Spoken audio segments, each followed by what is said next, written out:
बच्चों, आज की कक्षा में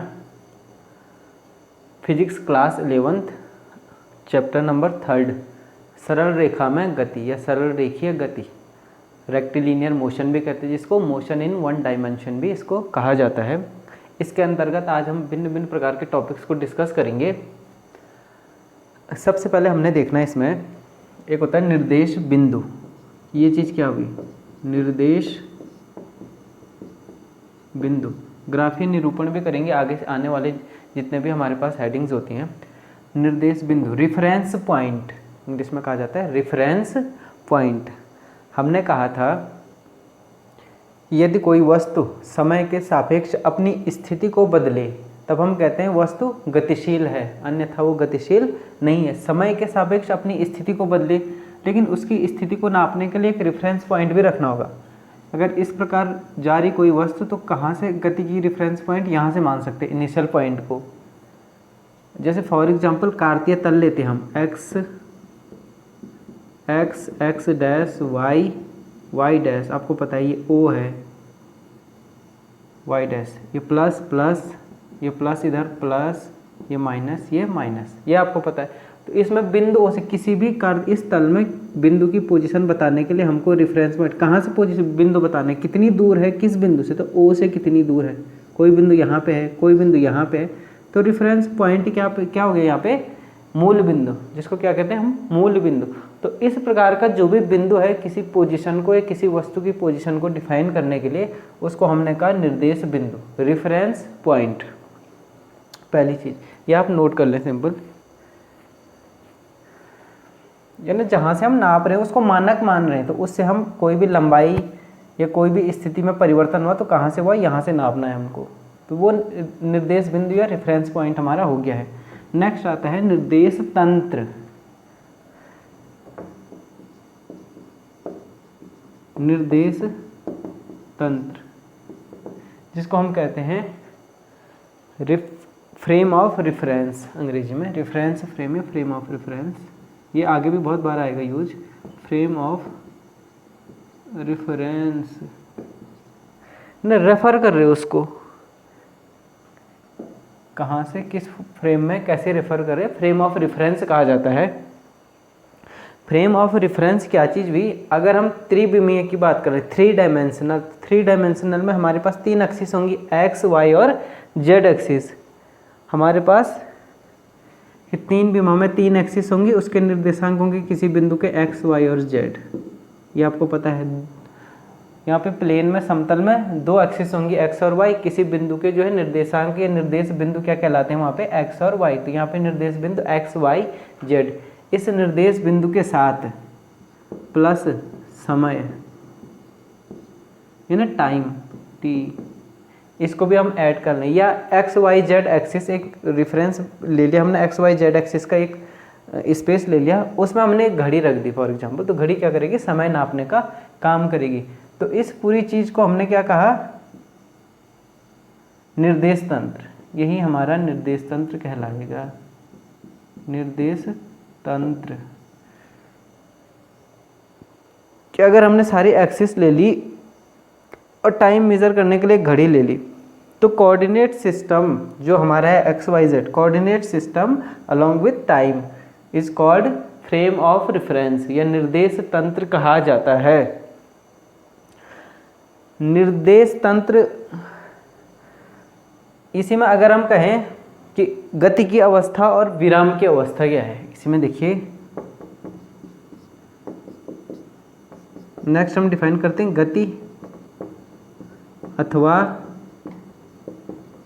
विराम की अवस्था, पोजीशन ऑफ रेस्ट और मोशन। गति अथवा विराम की अवस्था, अगर इस निर्देश तंत्र में यदि एक अथवा एक से ज़्यादा कोऑर्डिनेट किसी ऑब्जेक्ट का चेंज होता है समय के साथ, अगर समय के साथ एक्स वाई जेड में से कोई भी एक जो है कोऑर्डिनेट चेंज होता है, तब हम कहेंगे वो गति की अवस्था में। अगर एक्स वाई जेड में समय के साथ कोई चेंज नहीं होता है, तब वो क्या है? विराम की अवस्था में है।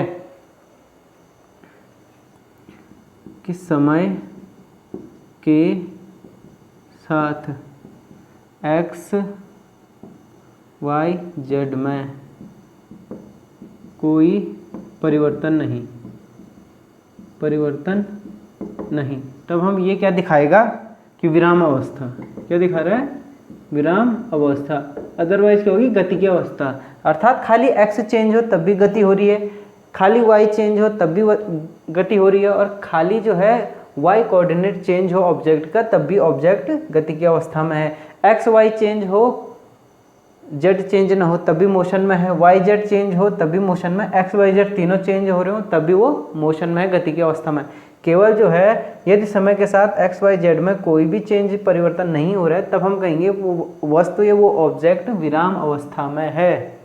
तो ये हमारी गतिकी अथवा विराम की अवस्था इस प्रकार से डिफाइन हो गई इस फ्रेम ऑफ रेफरेंस के अकॉर्डिंग। नेक्स्ट देखते हैं, इसमें हम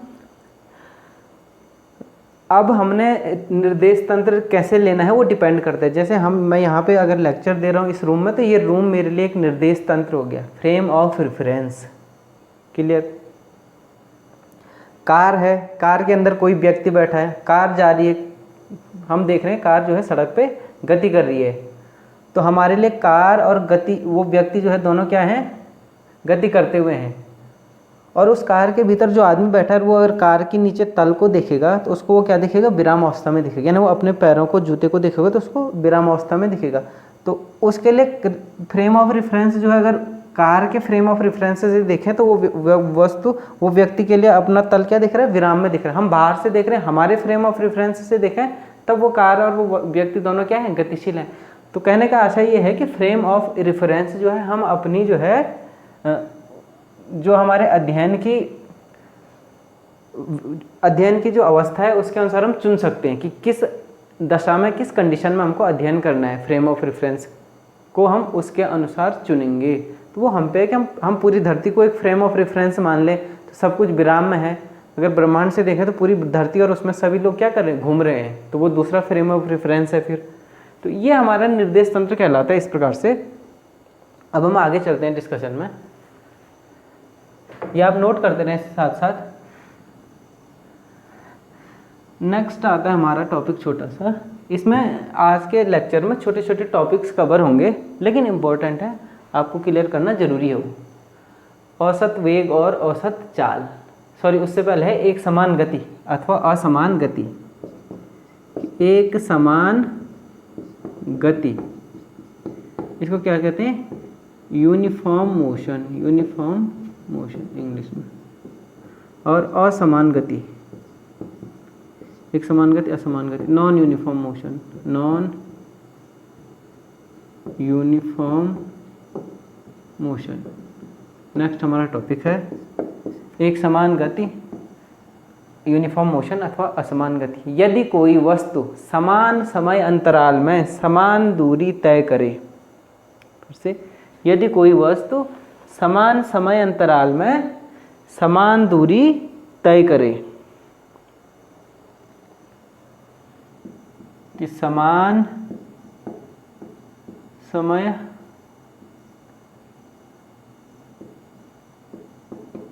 समयांतराल या समय अंतराल में समान दूरी तय, तब उसको बोलेंगे हम यूनिफॉर्म मोशन। अदरवाइज वो क्या है? नॉन यूनिफॉर्म मोशन है। समान समय अंतराल का मतलब हमने पहले जो है 5 सेकंड में देखा कितनी दूर वस्तु गई, उसके बाद कुछ और टाइम बाद फिर हमने अगले नेक्स्ट 5 सेकंड देखा तो देखा कितनी दूर चली, फिर अगले किसी और समय में समान समय अंतराल नेक्स्ट 5 सेकंड में देखा तो वस्तु की दूरी हम देख रहे हैं कि हर बार जो हम समय अंतराल ले रहे हैं उसमें वो उतनी ही दूरी या बराबर दूरी तय कर रही है वो वस्तु। तब ऐसी गति को हम कहते हैं एक समान गति या यूनिफॉर्म मोशन। अगर ऐसा नहीं है तो वो क्या होगा? Non uniform motion. अदरवाइज ये चीज़ हो गई यूनिफॉर्म और नॉन यूनिफॉर्म मोशन का। इसमें ग्राफ बनता है एक, अगर जो है ग्राफ से हम ग्राफिकली रिप्रेजेंट करें, अब ग्राफीय निरूपण भी लिख देंगे यहाँ पे, ग्राफीय या आरेखीय निरूपण, ग्राफिकल रिप्रेजेंटेशन या आरेखीय निरूपण। इधर देखिए फॉर एग्जांपल ये t है, समय है सेकंड में, ये x है, दूरी है मीटर में। क्लियर? ये o हो गया, अगर एक्स एक्सिस पे हम समय को लें, वाई एक्सिस पे दूरी को ले लें, तब हमारे पास जो ग्राफ आते हैं कुछ, इसमें थोड़ा ग्राफ हैं और वो इम्पोर्टेंट भी हैं, यही हमको नोट करना है मीटर में। ये दूरी हो गई, ये 0 हो गया। अगर हम कहें कि समय जो है, समय के साथ साथ वस्तु की स्थिति, ये देखिए यहीं पे इस प्रकार से एक ग्राफ इस प्रकार से, एक ग्राफ किस प्रकार से है, इस प्रकार से है। हमारे पास 2 ग्राफ हैं, तो इन ग्राफ से आप क्या निष्कर्ष निकालते हैं? इस प्रकार से आ गया कि ग्राफ हैं और इन ग्राफ से क्या निष्कर्ष निकलता है। पोजीशन टाइम ग्राफ या समय दूरी ग्राफ या दूरी समय ग्राफ क्या कहलाएंगे? दूरी समय ग्राफ। यहाँ दूरी है, वहाँ समय है। दूरी और विस्थापन, डिस्टेंस एंड डिस्प्लेसमेंट वाला टॉपिक हमने पिछले वीडियो लेक्चर में अच्छे से डिस्कस कर लिया है। अगर आपने देखा नहीं तो उसको देख लें। नेक्स्ट हम ये देखेंगे।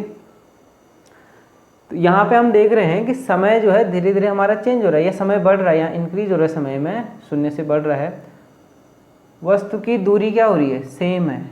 दूरी क्या है? सेम है। तो समय के साथ वस्तु की दूरी में कोई परिवर्तन नहीं आ रहा है, ये ना, समय के साथ वस्तु की स्थिति में कोई परिवर्तन नहीं आ रहा है। तो ये क्या दिखा रहा है? ये दिखाता है हमारा विराम अवस्था, ऑब्जेक्ट एट रेस्ट। ये विराम अवस्था का ग्राफ है भाई।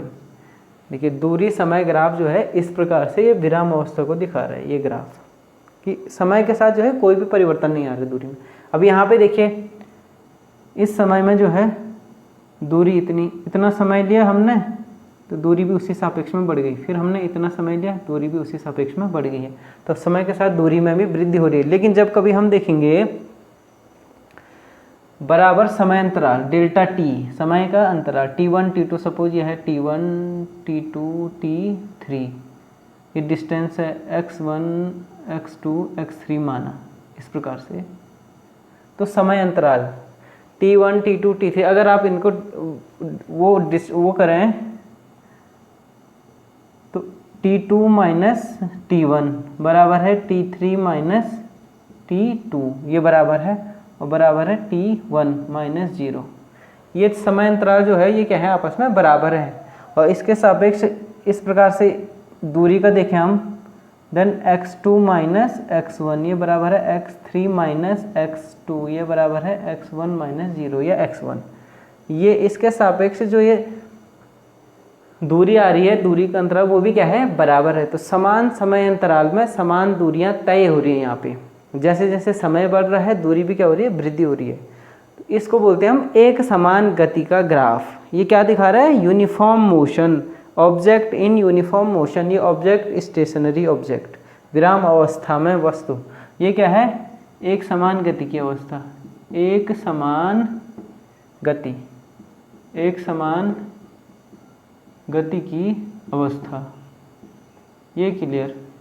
देखिए विराम अवस्था इस प्रकार से आएगा दूरी समय ग्राफ, और एक समान गति की अवस्था के लिए दूरी समय ग्राफ इस प्रकार से आएगा। उससे निष्कर्ष हमारे ये इस प्रकार से निकलेंगे, क्योंकि ये ऐसा हो रहा है इसलिए एक समान गति की अवस्था है, या ग्राफ ऐसे आया है तो ऐसे होगा ही होगा, क्योंकि वो एक समान गति को दिखा रहा है। दोनों कोण बेसिकली क्या होंगे? बराबर होंगे। 90, ये 45 का कोण बनेगा।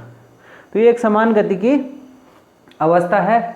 असमान गति और एक समान गति इस प्रकार से हमने डिस्कस कर लिया। अब हम आगे बढ़ते हैं थोड़ा सा, और ये आप नोट करते रहें प्लीज़, वीडियो को पॉज करें और नोट करते रहें अपनी कॉपी में। नेक्स्ट टॉपिक हमारा जो आता है इसी में, वो है औसत वेग और औसत चाल। एक शब्द आता है औसत वेग और औसत चाल। हमने कहा दूरी और विस्थापन में अंतर है, डिस्टेंस एंड डिस्प्लेसमेंट। दूरी हमेशा क्या होगी? विस्थापन से बड़ी होगी या विस्थापन के बराबर होगी। विस्थापन हमेशा दूरी से छोटा होगा या बराबर होगा। ठीक, तो उसी के आधार पर हम डिफाइन करते हैं वेग को। पहले आता है औसत वेग, एवरेज वेग को बोलेंगे वेलोसिटी। औसत वेग, औसत वेग बराबर क्या हो गया हमारे पास समीकरण? आपने पढ़ा है चाल बराबर दूरी बटे समय। ठीक, ये तो हमने पढ़ा है। कि वेग और चाल में भी एक अंतर होता है, चाल बराबर दूरी बटे समय। तो औसत वेलोसिटी की हम बात कर रहे हैं, एवरेज वेलोसिटी, ये बराबर होता है डिस्प्लेसमेंट, विस्थापन बटे समय, या समय अंतराल, विस्थापन बटे समय या समय अंतराल, टाइम इंटरवल। औसत एवरेज है तो जरूर टाइम इंटरवल आएगा, अंतराल, ठीक है। समय सिर्फ जो है एक इंस्टेंटेनियस टाइम है, वो तात्क्षणिक वेग को दिखाएगा। विस्थापन बटे समय अंतराल,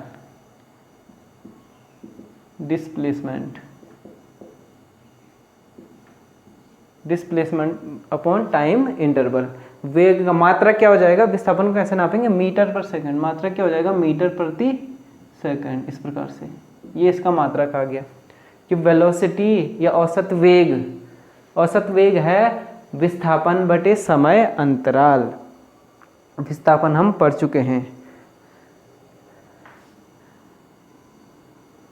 वेग की बात करें नेक्स्ट, अच्छा वेग हो गया। अब वेग के लिए हमको ये देखना है कि वेग जो है धनात्मक भी होगा, ऋणात्मक भी हो सकता है और शून्य भी होगा। क्यों?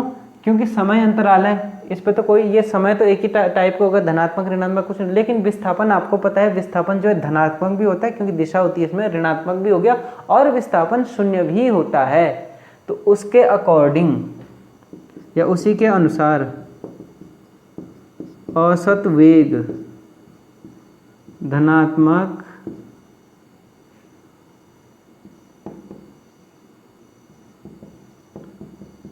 ऋणात्मक या शून्य हो सकता है। क्यों हो सकता है? क्योंकि डिस्प्लेसमेंट की ये क्वालिटी है। हमने पहले पिछले टॉपिक में पढ़ चुके हैं, पिछले लेक्चर में, कि डिस्प्लेसमेंट आपका पॉजिटिव भी हो सकता है, नेगेटिव भी हो सकता है, और डिस्प्लेसमेंट जीरो भी हो सकता है। बॉल मैंने ऊपर फेंकी, वहाँ अपने हाथ से ऊपर फेंकी 2 मीटर, फिर मेरे हाथ में आ गई बॉल, डिस्टेंस तो जीरो नहीं हुई, 2-4 मीटर डिस्टेंस हो गई दूरी, लेकिन डिस्प्लेसमेंट विस्थापन क्या हो गया, शून्य हो गया इस केस में। तो विस्थापन शून्य हो जाएगा तो औसत वेग भी क्या हो जाएगा, शून्य हो जाएगा, इस प्रकार से। तो विस्थापन जो है औसत वेग धनात्मक, ऋणात्मक अथवा शून्य हो सकता है। औसत वेग ये क्या है, सदिश राशि है। सदिश हम बाद में पढ़ेंगे, इसमें दिशा की भी आवश्यकता होती है। सदिश राशि है, औसत एवरेज वेलोसिटी क्या है, एक सदिश राशि है, ये हम बाद में पढ़ेंगे। धनात्मक ऋणात्मक की अगर बात करें तो इसके लिए अगर ग्राफ खींच दूं मैं, पहले औसत वेग हो रहा है, फिर उसके बाद मैं औसत चाल कराता हूँ। ये t है, फिर से सेकंड में, ये दूरी है, x से दिखा रहे दूरी को मीटर में, x मीटर में दूरी, सेकंड में 0, ये 0। अब देखिए, हमने कहा धनात्मक और ऋणात्मक हो सकता है, तो पोजीशन टाइम ग्राफ, स्थिति समय ग्राफ जो हमारे पास है, किसी ऑब्जेक्ट का स्थिति समय ग्राफ, पॉजिटिव वेलोसिटी और नेगेटिव वेलोसिटी, ये अच्छा, अगर समय के साथ जो है वेग बढ़ रहा है, समय के साथ वेग बढ़ रहा है, समय के साथ वेग घट रहा है, जैसे जैसे समय बढ़ रहा है तो वैसे वैसे वेग क्या हो रहा है, बढ़ रहा है। अगर समय यहाँ पे था, इसके सापेक्ष वेग यहाँ पे है, वेग निकलेंगे तो क्या होगा, विस्थापन बटे समय अंतराल।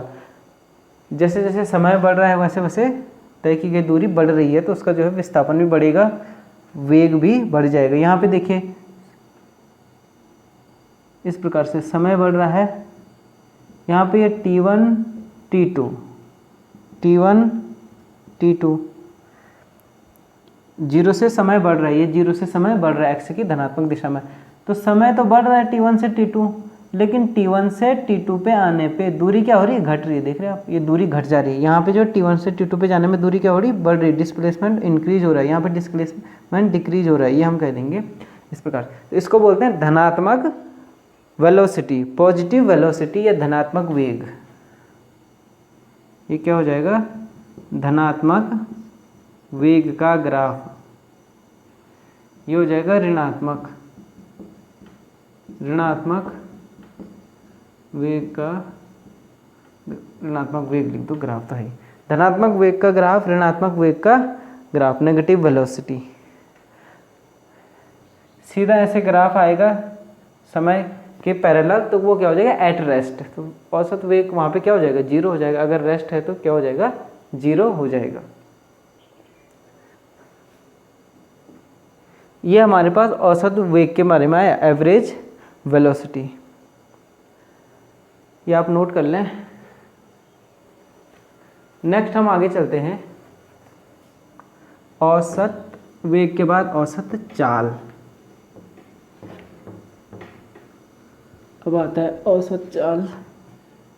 कंपेयर करके आप दोनों को कर सकते हैं। औसत चाल, एवरेज स्पीड, चाल को कहेंगे स्पीड। वेलोसिटी एंड स्पीड अंतर है। औसत चाल, वहाँ पे था औसत वेग बराबर विस्थापन बटे समय अंतराल, यहाँ पे होगा औसत चाल बराबर दूरी बटे समय अंतराल। औसत चाल बराबर दूरी बटे समय अंतराल, ये कुल दूरी बटे समय अंतराल, दूरी बटे समय अंतराल, डेल्टा टी। ये है, टी नहीं है, वो समय नहीं है, समय अंतराल है। ये आपको ध्यान रखना है अगर औसत की बात कर रहे हैं। दूरी का मात्रक मीटर, समय का मात्रक सेकंड, फिर से मात्रक क्या हो गया, मीटर पर सेकंड। तो औसत चाल और औसत वेग, या चाल और वेग दोनों के मात्रक सेम होते हैं।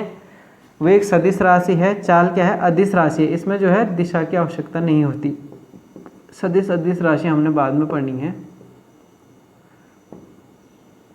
नेक्स्ट पॉइंट इसमें आता है कि औसत चाल, ये क्या होगा, हमेशा धनात्मक होगी।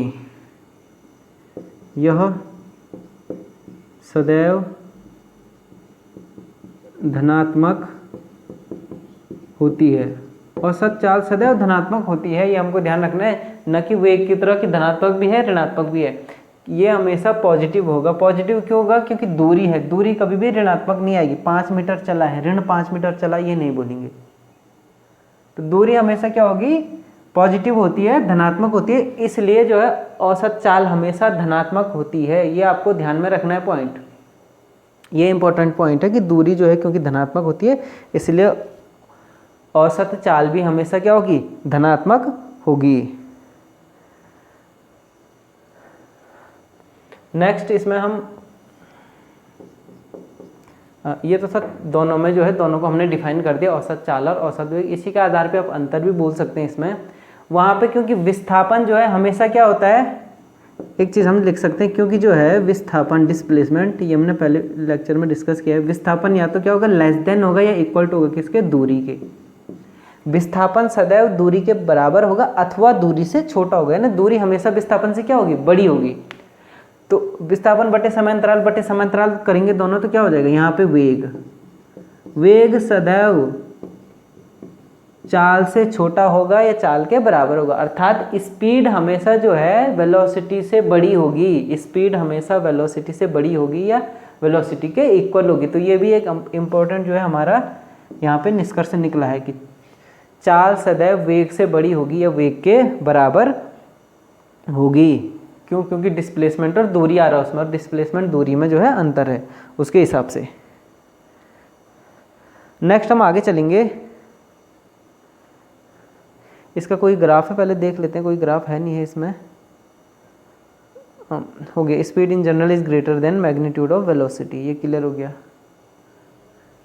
ठीक ठीक ठीक हो गया, इसमें इतना ही है। औसत, ये था औसत चाल और औसत वेग, ये आप नोट कर लें। नेक्स्ट अगले टॉपिक की ओर चलते हैं, जो हमारे पास है तात्क्षणिक या तात्कालिक वेग और तात्कालिक चाल, इंस्टैंटेनियस वेलोसिटी। तात्कालिक, तत्काल या तात्क्षणिक, तात्क्षणिक उसी क्षण पे जब कहा गया तभी कि अभी कितना वेग है, फिर अभी कितना वेग है, तात्कालिक या तात्क्षणिक वेग। नेक्स्ट हमारा जो टॉपिक आ रहा है वो है तात्कालिक अथवा तात्क्षणिक वेग, इंस्टैंटेनियस, इंस्टैंटेनियस इंस्टेंटेनियस वेलोसिटी, वेग आए तो वेलोसिटी और चाल आए तो स्पीड, ये अंतर याद रखना। वेलोसिटी या वेग बराबर विस्थापन बटे समय, चाल बराबर दूरी बटे समय। विस्थापन दूरी में अंतर है, एक ही चीज़ नहीं है वो। तो उस हिसाब से वेलोसिटी, चाल और वेग में भी अंतर आ जाएगा, ये हमको ध्यान में रखना है। अब इंस्टेंटेनियस वेलोसिटी या तात्क्षणिक वेलोसिटी क्या हो गई? अच्छा, एवरेज तो क्या हो गया कि एवरेज वेग और तात्क्षणिक वेग में क्या अंतर? एवरेज तो बोला कि भाई कोई यहाँ से वहाँ तक गया है, देहरादून तक गया, उसको 6 घंटे लगे हैं, तब उसका जो है हम एवरेज वेग निकालेंगे। अब यहाँ से देहरादून जाने के समय में गाड़ी की स्पीड कभी 60 किलोमीटर प्रति घंटा, कभी 65, कभी 62, कभी 40, कभी 42 हो सकती है, कभी 38.7 हो सकती है। इतना किलोमीटर प्रति घंटा या मीटर पर सेकंड में जो भी आप कन्वर्ट करें उस हिसाब से हो सकती है। तो वो जो भिन्न भिन्न समय अंतरालों पे भिन्न भिन्न जो वेग है उस कार का, उसको क्या बोलेंगे? तात्कालिक अथवा तात्क्षणिक वेग। और किसी समय टी पे बोला, किसी समय T1 पे बोला, किसी समय TN पे बोला, किसी समय पे, किसी मोमेंट, किसी इंस्टेंट पे बोला, तब उसको बोला इंस्टेंटेनियस वेलोसिटी। आप अंतर समझ रहे हैं कि यहाँ से देहरादून गए हम कार द्वारा, 6 घंटे हमको लगे, कुल यहाँ से देहरादून की दूरी क्या है, कुल जो है समय अंतराल कितना है, वो हमारा देगा एवरेज वेलोसिटी, कि एवरेज वेग, औसत वेग। और तात्कालिक की बात करें तो इसके बीच में कार कहीं पे स्लो होती है, कहीं पे स्पीड अप होती है, तो वो तात्कालिक वेग है, इंस्टेंटेनियस वेलोसिटी। किसी क्षण पे, किसी समय पे उसका जो वेग है उसको डिफाइन किस प्रकार से करते हैं? लिखा हमने वेग। अच्छा, तात्कालिक वेग और तात्क्षणिक वेग को तो यहाँ पे हम भौतिकी में अभी, क्योंकि हमको ये शुरू करना है तो ऐसे लिख रहे हैं, अदरवाइज हम सिर्फ क्या करेंगे? वेग का इस्तेमाल है केवल चाल का। तो जब कभी वेग बोला जाएगा तो वो तात्कालिक वेग है, अगर उसको अदरवाइज औसत न कहा जाए। जब तक औसत न कहा जाए वो तात्कालिक वेग होगा और तात्कालिक चाल होगी, नहीं तो वो औसत चाल और औसत वेग को अलग लिखेगा। v से दिखाएंगे, v इक्वल टू औसत वेग क्या हो गया? डेल्टा, डेल्टा x, जैसे बोल दो delta x upon delta t। यहाँ पे x क्या है लिख देता हूँ मैं, x क्या है? विस्थापन हो गया आपका, t तो समय हो गया, तो डेल्टा क्या है? अंतर। डेल्टा क्या दिखाता है? डिफरेंस दिखाता है। बेसिकली डेल्टा x मीन्स कि x2 माइनस x1, और डेल्टा t माने t2 माइनस t1, ये समय अंतर है। कि t1 समय में दूरी या विस्थापन था x1, t2 समय में दूरी या विस्थापन क्या हो गया? चेंज हो गया, x2 हो गया है। तो उनका अंतर निकालेंगे तो वो डेल्टा x, समय का अंतर निकालेंगे डेल्टा t, तो वो है delta x upon delta t। v equal to delta x upon delta t। लेकिन इसमें जो है जब हम करेंगे limit delta t tends to 0, limit delta t tends to 0, delta t शून्य की ओर प्रवृत्त होता है। आपने समय अंतर जो है 5 सेकंड रखा, फिर आपने समय अंतर 3 सेकंड रखा, फिर समय अंतर डेल्टा t आपने 1 सेकंड रखा, ऐसे 0.1 सेकंड रखा, कम से कम कर दिया उसको। तो जैसे कम से कम करेंगे तो वो तात्कालिक की ओर आएगा। इसी समय पूछा, अभी बताओ इसी समय कितनी स्पीड हुई है, कितना जो है उसकी वेलोसिटी हुई है। तो limit delta t tends to 0 delta x upon delta t, यानी एवरेज ही है। ये वाला क्या है? एवरेज वेलोसिटी है। ये तो क्या है? एवरेज वेलोसिटी है। उसका अगर लिमिट लगा दें डेल्टा t टेंस टू 0, तब उसको हम कहते हैं तात्कालिक वेग, और ये हो जाता है dx ओवर dt। इस प्रकार से मैथमेटिकली इस प्रकार से दिखाया जाता है। अवकल गणित में आप पढ़ेंगे इसको। तो dx ओवर dt, तो ये तात्कालिक वेग हो गया हमारा, ये तात्क्षणिक वेग हो गया किसी समय पे। अच्छा, ग्राफिकली दिखाना है, ग्राफ के माध्यम से इसको कैसे दिखाएंगे? तात्कालिक स्पीड की बात करें तो वहाँ पे क्या आएगा? v लिमिट डेल्टा x से या d से दिखाते हैं अगर आप दूरी को, तो delta d upon delta t, फिर d से तो नहीं दिखाना पड़ेगा, dd हो जाएगा, उन्हें कुछ ही और से दिखा देंगे वहाँ पे। पर वहाँ पे भी उसकी परिभाषा भी इसी प्रकार से डिफाइन होगी। तात्कालिक का मतलब उस क्षण विशेष पे। ग्राफिकली रिप्रेजेंट करने की बात आ रही है, तो देखिए इसको कैसे दिखाएंगे हम।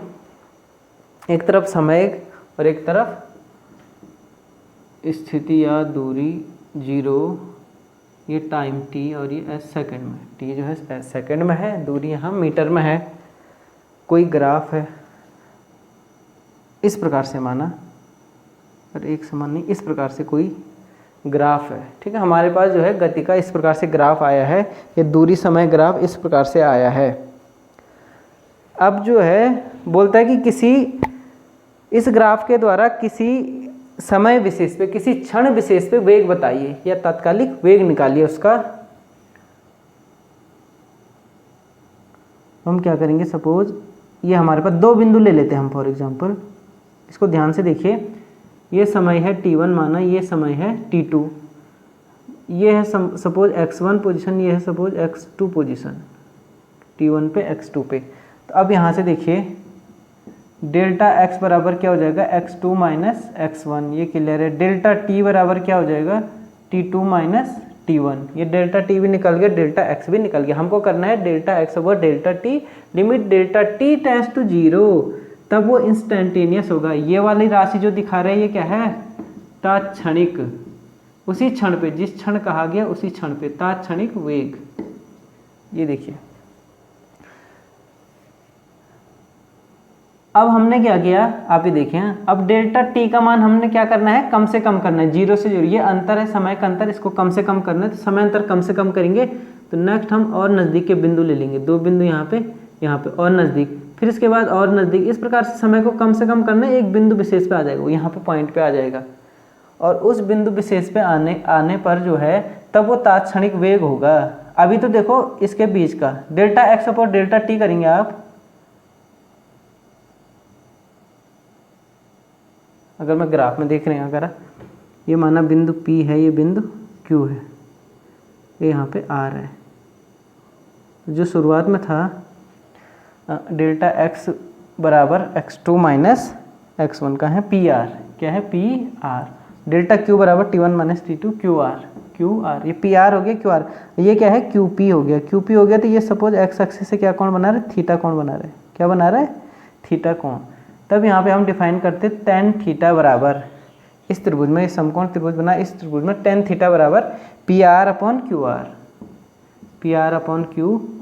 PR क्या है, delta x upon delta t। तो ये औसत वेग को दिखा रहा है, tan थीटा क्या दिखा रहा है आपका, औसत वेग को, delta x upon delta t। जैसे जैसे limit delta t tends to 0 जाएगा तो ये ग्राफ दोनों, ये दोनों बिंदु P और Q क्या होंगे, एक दूसरे के पास आएंगे, धीरे धीरे पास आएंगे। फिर एक समय बाद एक जैसे डेल्टा t टेंड्स टू 0 होगा तो इसी एक बिंदु पे लिमिट हो जाएंगे, एक बिंदु की ओर आएंगे।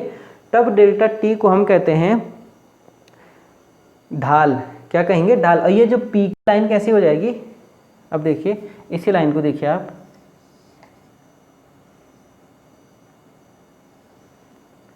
माना ये P है, ये Q है, माना धीरे धीरे हमने क्या किया, डेल्टा t को कम करते गए तो ये PQ भी अभी तो एक रेखा के रूप में था, इस प्रकार से PQ क्या था, एक रेखा के रूप में था, इस प्रकार से धीरे धीरे ये एक दूसरे के पास आएंगे तो एक बिंदु पे लिमिट आ गई। अब बिंदु पे वो रेखा क्या हो जाएगी, इसकी स्पर्शी हो जाएगी, स्पर्श रेखा, टेंजेंट। तो वहाँ बिंदु पे क्या हो जाएगा, वो एक टेंजेंट हो जाएगा, स्पर्श रेखा।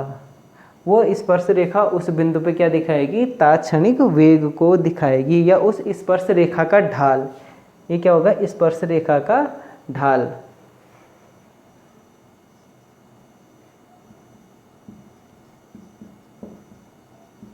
रेखा का ढाल,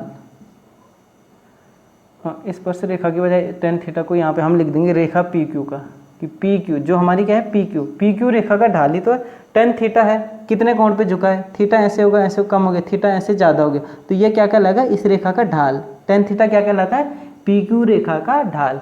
अब जब डेल्टा t टेंड्स टू 0, यदि delta t tends to 0, delta t tends to 0 हो जाता है तो PQ क्या बन जाता है, PQ टेंड्स टू स्पर्श रेखा, स्पर्श रेखा उस विशेष बिंदु पर, अगर बीच में कोई बिंदु S लिया, स्पर्श रेखा बिंदु S पर, उस बिंदु पर स्पर्श रेखा बन जाएगी। और उस बिंदु पर स्पर्श रेखा बनी है तो उस बिंदु पर, उस क्षण पर हमको जो है तात्क्षणिक वेग ज्ञात करना था। तब जो है हम ये कह सकते हैं कि ग्राफिकली, ग्राफ के द्वारा किसी वस्तु का तात्क्षणिक वेग क्या होता है, किसी समय विशेष पे या किसी क्षण विशेष पे स्पर्श रेखा का ढाल, किसी क्षण विशेष पे दूरी, समय या स्थिति समय ग्राफ के किसी समय विशेष पर स्पर्श रेखा का ढाल, ये क्या दिखाता है स्पर्श रेखा का ढाल? तात्कालिक वेग delta X upon delta. Delta T tends to 0 हो जाएगा तो ये क्या हो जाएगा? डेल्टा टी टेंड्स टू 0 तो पी क्यू टेंड्स टू स्पर्श रेखा, hence delta x over delta t, ये टेंड्स टू क्या हो जाएगा? D x over d t, जिसको हम क्या कहते हैं? वी, तात्क्षणिक वेग या तात्कालिक वेग। इस प्रकार से हमारे पास ये तात्कालिक वेग की डेफिनेशन आ जाती है कि क्या है? किसी क्षण विशेष पे। और निकालने का तरीका क्या है? दूरी समय ग्राफ लेना है। जो ग्राफ है किस बिंदु किस क्षण पे उसने बोला है, जिस समय पे बोला है उस समय पे हम स्पर्श रेखा खींच देंगे, उसका ढाल निकालना है, टेन थीटा निकालना है उसका ढाल, और वो उसका स्लोप ऑफ टेंजेंट या उसका ढाल क्या दे देगा हमको? तात्कालिक वेग या तात्क्षणिक वेग दे देगा। तो ये बाय डेफिनेशन है। करने का तरीका आगे हम पढ़ेंगे जब सवाल इसके सॉल्व करेंगे। ये थ्योरेटिकल था। नेक्स्ट आगे मूव करते हैं, इंस्टेंटेनियस स्पीड। नेक्स्ट हम कहाँ चलेंगे? इंस्टेंटेनियस स्पीड में। ये मैं मिटा देता हूँ, आप नोट कर लें प्लीज।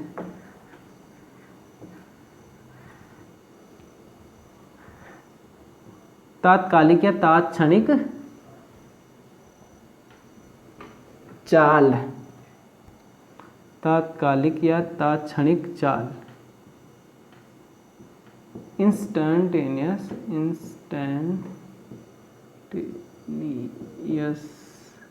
स्पीड, चाल हो गई स्पीड। इसकी वैल्यू क्या आ जाएगी? वही आएगा मैग्नीट्यूड ऑफ,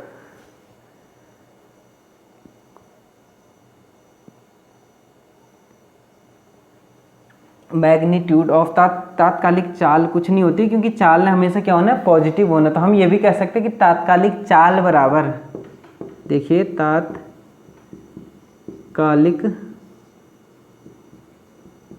चाल बराबर क्या होगा? तात्कालिक जो वेग है, तात्कालिक वेग है उसके मैग्नीट्यूड के बराबर होगा, उसके मैग्नीट्यूड के बराबर होगा। तात्कालिक चाल तात्कालिक वेग के मैग्नीट्यूड के बराबर होगा किसी क्षण विशेष पे। अगर हम एक समय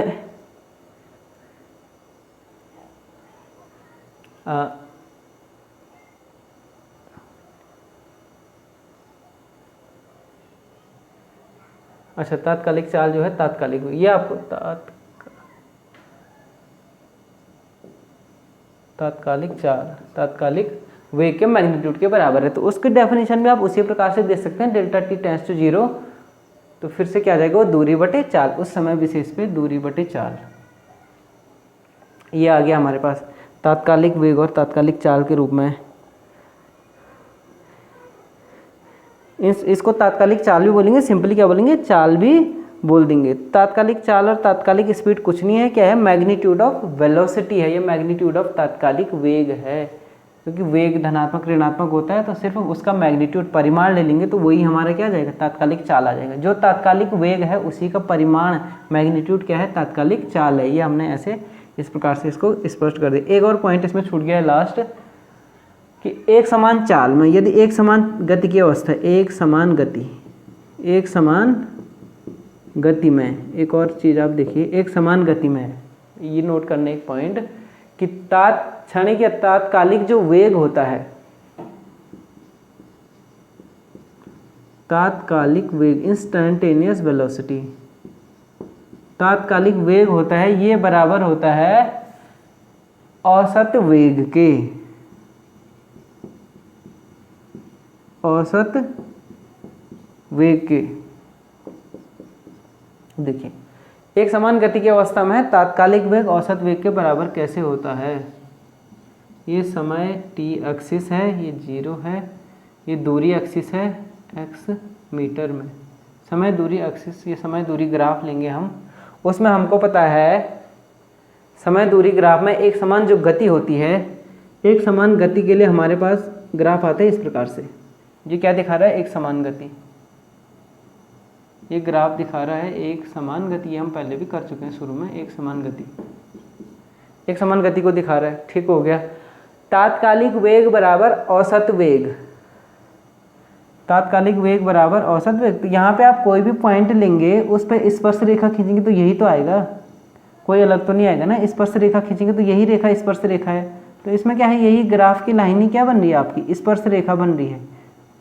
ठीक, तो डेल्टा टी, इसलिए उसने कहा है कि तात्कालिक वेग बराबर औसत वेग, औसत वेग के बराबर ही तात्कालिक वेग आपका आएगा। जो एवरेज वेलोसिटी लेंगे, या 2 पॉइंट पे ले लो आप T1 T2 करके, एवरेज वेलोसिटी जो होगी उन दोनों के बीच अगर आप स्पर्शी खींचेंगे तो स्पर्श रेखा यही रेखा आएगी। वही स्पर्श रेखा की ढाल वही क्या दिखा रहा है आपका, तात्कालिक वेग को। देखिए T1 T2 x1 x2, तो ये क्या हो गया, डेल्टा x हो गया, ये यहाँ डेल्टा t हो गया, ये थीटा हो गया ढाल, फिर से टेन थीटा बराबर delta x upon delta t, 90 का एंगल, टेन थीटा बराबर delta x upon delta t। तात्कालिक डेल्टा t टेंड्स टू 0 करेंगे तो जब आप स्पर्श रेखा खींचेंगे तो स्पर्श रेखा सेम लाइन आ रही है, तो वही लाइन स्पर्श रेखा बन रही है, तो ढाल भी वही आ गई। तो यही चीज़ क्या आ जाएगी, dx ओवर dt आ जाएगा, dx ओवर